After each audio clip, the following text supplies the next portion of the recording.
Est-ce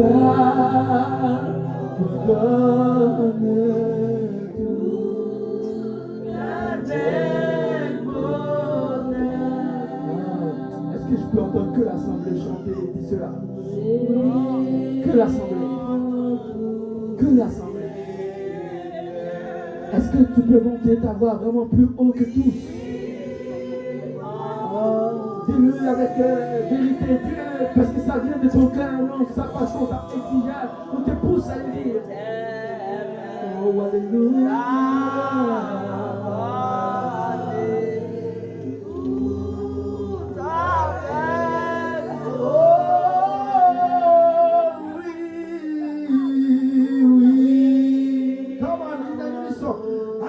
Lève ta voix, en sa présence, lève ta voix. Il est le Dieu d'Adieu, le roi des rois.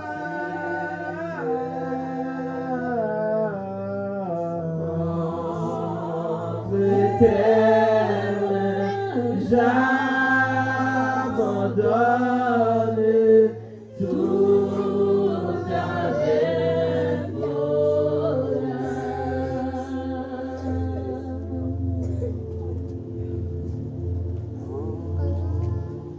Seigneur, merci pour ta divine et bonne. Nous prions pour les personnes qui vont recevoir cette prédication.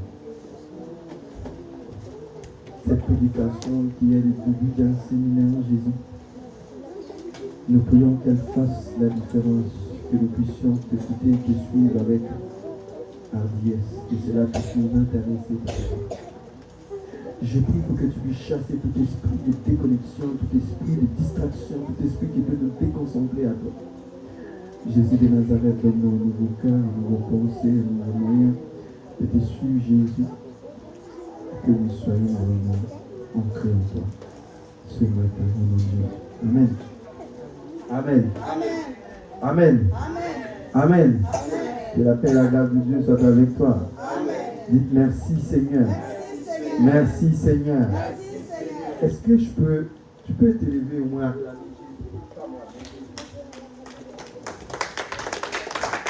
J'aimerais que vraiment l'Assemblée fait cet exercice, s'élève et acclamer Jésus. La Bible nous dit que le roi de gloire fasse son entrée. Alléluia. Si tu as fait son entrée, pas dans l'église seulement, mais dans ton cœur. Alors acclame le plus fort que cela. Yes! Alléluia. Merci, tu peux prendre place, je t'invite à prendre place dans la présence du Seigneur. Amen. Si tu viens nous rejoindre, ou si tu étais là depuis le début de cette séance, depuis de cette culte, que Dieu te bénisse.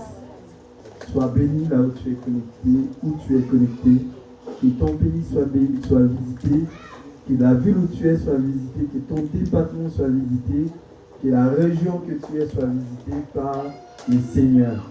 Et surtout ta maison, que l'Éternel puisse jeter un regard favorable sur toi qui nous suis ce matin, et vous aussi qui sommes en présentiel, que l'Éternel puisse jeter, on dit, un regard favorable. Amen. Luc chapitre 10, verset 19. Luc chapitre 10, verset 19. Luc chapitre 10, verset 19. Luc chapitre 10, verset 19. Voici, je vous ai donné le pouvoir de marcher sur les serpents, sur les scorpions et sur toute la puissance de l'ennemi, et rien ne pourra vous nuire. Voici, je vous ai donné le pouvoir de marcher sur les serpents et les scorpions et sur toute la puissance de l'ennemi, et rien ne pourra vous nuire. On peut répéter ensemble? 3, 4. Voici, je vous ai donné le pouvoir de marcher sur les serpents, sur les scorpions et sur toute puissance de l'ennemi, et rien ne pourra vous nuire. Une dernière fois. Voici, je vous ai donné le pouvoir de marcher sur les serpents, sur les scorpions toute la puissance de l'ennemi. Et rien ne pourra nous nuire. Amen. Amen. Cahier de ma main, je ne sais pas où il est. Donc, comment je fais? Donc, c'est Luc chapitre 10, verset 19. Amen. Je pense que beaucoup d'entre vous, à partir d'aujourd'hui, vont l'apprendre. Si vous voulez comprendre ma prédication ou les séminaires, il va falloir comprendre ces textes. Amen. Il va falloir le comprendre. Si vous comprenez bien ces textes, vous comprendrez d'où je vais sortir pour aller où je vais aller. Et je ne sais pas si beaucoup d'entre vous ont entendu depuis toute la semaine, il y aura quelque chose qui va se passer samedi. Et c'est quoi? C'est un séminaire sur la puissance de Jésus. La puissance de Jésus. Oui, mais la puissance de Jésus, c'est général. Et on ne pourra pas en parler en une simple prédication. Ce qui fait de Jésus puissant, c'est quoi? Qu'est-ce qui vous différencie à Emmanuel Macron? Rien. À part qu'il est le président de la France. Pour 5 ans encore. Un peu moins. Amen. Mais ce qui fait de lui aujourd'hui qu'il est différent et que toutes les Français attendent de lui, dans les moments de crise, une réponse. Amen. Dans les moments de crise, les Français attendent toujours une réponse de la part de leur président. Et ce sera toujours Emmanuel Macron. Dans les moments de crise, les Américains attendent toujours un résultat, un mot de la part de leur président. Et ce ne sera pas Macron, mais c'est Donald Trump. Amen. Dans les moments de crise, chacun attend quelqu'un. Amen. Vous n'êtes pas d'accord? Amen. Dans les moments de crise, il faut qu'on ait quelqu'un sur qui on peut compter, une assurance, quelqu'un qui va te dire, ne t'inquiète pas, j'ai la situation dans mes mains. Amen. Quelqu'un qui te dit, ne t'inquiète pas, vas-y, fais-moi confiance, mais ne t'inquiète pas, j'ai la situation dans mes mains. Amen. Amen. Et quand la personne te dit ça, toi tu te dis, ah d'accord, je vais me compter sur ce qu'il m'a dit, je vais suivre ses règles, et pour que, voilà, que cela puisse marcher, parce que c'est en équipe qu'on a. Amen. Alors, bien sûr, vous savez particulièrement que les gens qui n'ont jamais faim ne peuvent pas comprendre la grandeur de la faim, la grandeur de manger. Qu'est-ce que ça fait le fait de manger? Beaucoup de personnes, vous arrivez dans votre frigo, vous mangez et vous dites, bah oui, c'est normal, non, on ne peut pas dire ça, c'est la grâce. Tu as ta maman, mais tu ne peux pas dire ça, c'est la grâce. Parce que depuis que tu es né, tu as ta maman, mais il y en a un autre, il a toujours été dans la misère parce qu'il n'y a pas sa maman, il n'y a pas ses parents. Donc il comprend lorsque l'autre est en train de chouchouter par ses parents, il comprend que le sien, il ne l'a pas. Donc ça fait, on comprend le goût d'avoir un parent. Quand il n'y a pas à manger, on comprend le goût de la nourriture. Quand on est soif, on comprend l'importance de l'eau. Amen. Et celui qui n'est jamais en bonne santé comprend l'importance de la santé. Et celui qui est en prison comprend l'importance de la liberté. Amen. Qu'est-ce que je veux dire par là? En d'autres termes, pour comprendre la puissance de Jésus, il faut avoir un manque de qui? De Jésus. Un manque. Donc, tant que tu n'as pas de manque, tant que tu n'as pas de besoin, tant que rien n'a été créé chez toi, tu ne peux pas comprendre. Et c'est pour cela que je prends sur moi. David ne m'a pas encore donné l'autorisation, mais normalement on est censé manger ensemble. C'est samedi. Donc vraiment, j'invite toute l'église à être là ce samedi. Je ne vais pas parler de moi, je ne parlerai pas d'un président, je ne parle pas de quelqu'un. Là, je vais parler du 4e point. Et le 4e point, la troisième point, je la traiterai que samedi. Je vais en traiter aujourd'hui, et l'autre, je vais le traiter dans la semaine, la 3e samedi, la 4e dimanche. Vraiment, tout est programmé pour que vous puissiez suivre et les formations, mais avec toute l'Église. Et ça, c'est gratuit. Ok, nous avons des étudiants qui suivent la formation et cette formation, c'est une formation payante. Donc vraiment, tous, ne ratez pas cette occasion. C'est pour ça que depuis août, je ne cesse de les répéter, séminaires ensemble. Ce n'est pas lorsqu'on fait venir des personnes, j'ai la possibilité de former notre Église.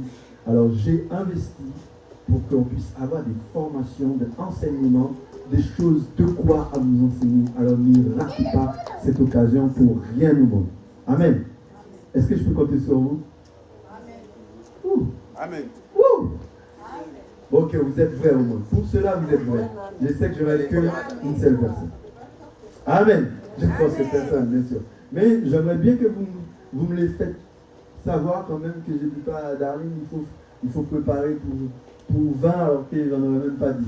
Donc, toujours important de les dire afin qu'on puisse être ensemble pour ce jour-là, pour au moins faire quelque chose en famille, ensemble. Donc, vraiment, samedi, vous êtes attendus pour ce moment spécial. La question est planée, elle est posée, alors il reste à vous de faire marcher un peu la réponse. Question. Qu'est-ce qui rend Jésus puissant? Qu'est-ce qui fait Jésus puissant? Qu'est-ce qui fait de lui l'autorité suprême qu'il est? Amen. Amen. Qu'est-ce qui fait de Jésus un être puissant? Tout à l'heure, je vous ai posé la question, je vous dis qu'est-ce qui fait la différence entre vous et Macron? Qu'est-ce qui fait la différence entre vous et ses ministres? Qu'est-ce qui fait la différence de vous et les maires de Danemark? Qu'est-ce qui fait la différence?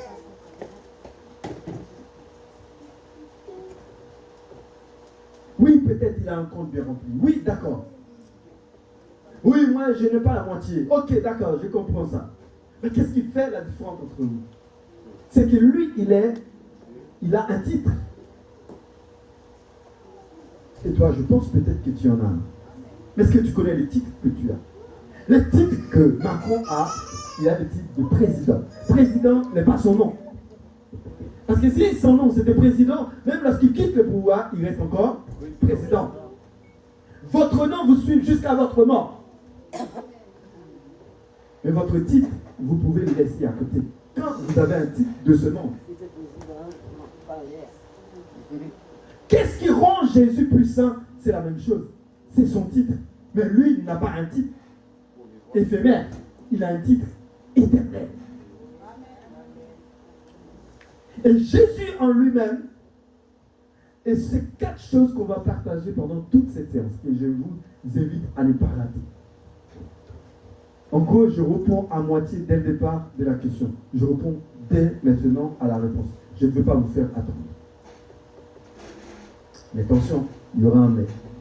La première des choses qui fait que Jésus est puissant, écoutez bien, c'est le fait qu'il y a un nom. La Bible nous dit dans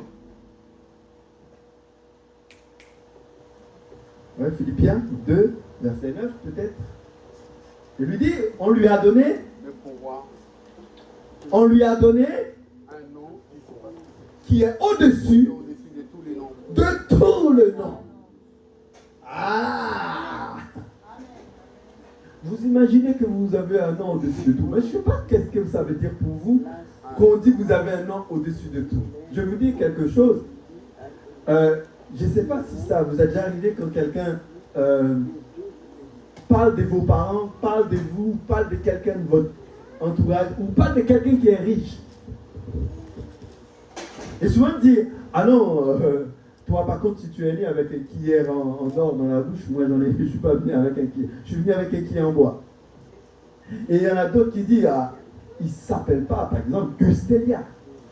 Pourquoi? Parce que Gustelia vient de loin. Ou il ne s'appelle pas Macron. Pourquoi? Parce que Macron c'est président. Il ne s'appelle... Pourquoi? Parce qu'en fait, le fait que les personnes a un nom et son nom a un titre fait de lui quelqu'un d'important.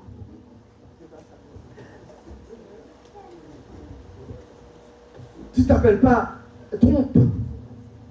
Parce que Trump, c'est un milliardaire. C'est quelqu'un qui a de l'argent. Ça veut dire le nom, rien que le nom fait résonner. Aujourd'hui, quand on parle de Mitterrand, le nom de Mitterrand, même s'il ne fait pas les mêmes affaires, mais ça résonne quand même. Parce que le nom de Mitterrand avait une époque où on parle que de lui. Le nom de Chirac avait une époque où on parlait que de lui. Donc c'est un nom important.